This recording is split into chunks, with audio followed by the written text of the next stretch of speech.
While there is $1.5 trillion of student loan debt, tens of thousands locked up over cannabis, 500,000 Americans homeless, 45,000 people a year dying due to a lack of access to health care, and 500,000 people going bankrupt over medical bills, Rachel Maddow and Elizabeth Warren whined about Twitter trolls.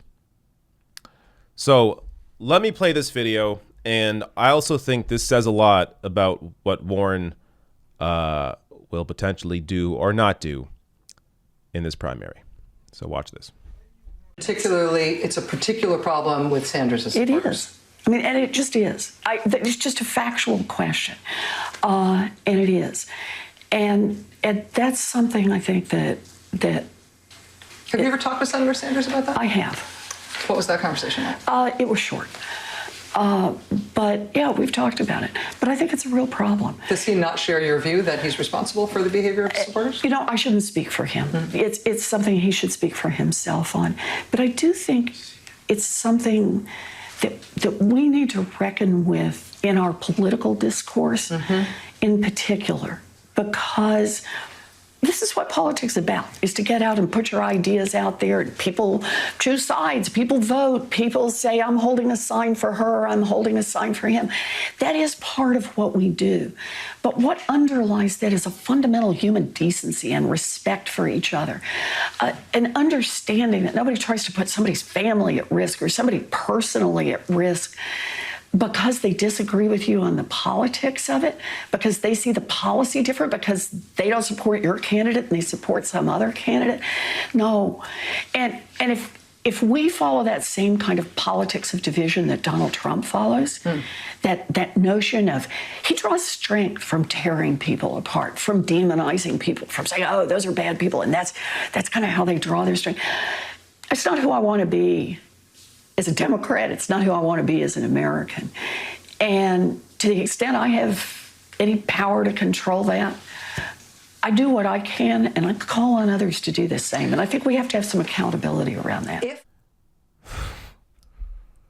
This is so ridiculous. This is so ridiculous. Donald Trump incites violence. Donald Trump incites harassment of others. Bernie Sanders, his slogan is literally not me, us. That's his slogan, not me, us. It is about a movement of people, a multiracial, multi-generational movement of people fighting for others that they don't know, fighting for universal health care, fighting for canceling student debt, fighting for free public college, fighting for higher wages, fighting for a Green New Deal. Go down the list. It is a movement of people fighting for a better world. What part of that is about harassing people?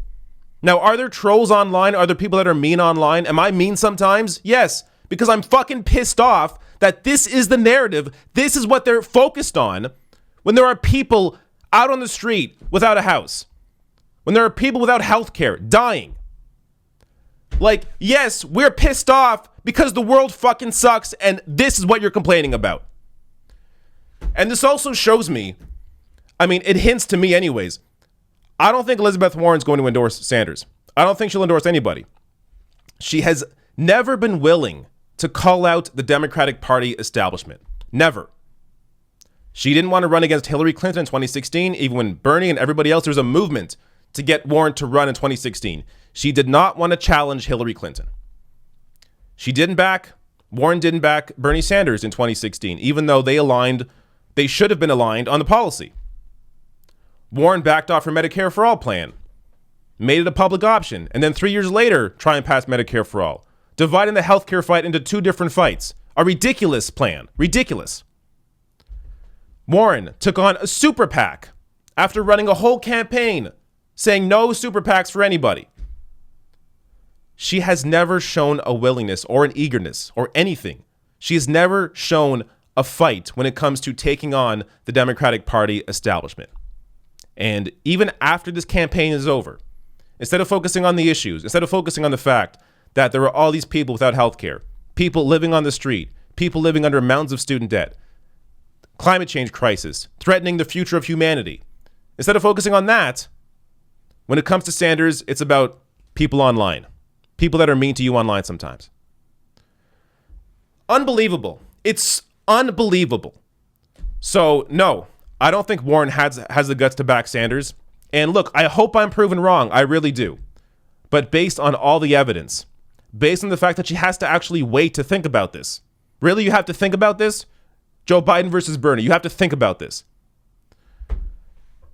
I don't see her doing it.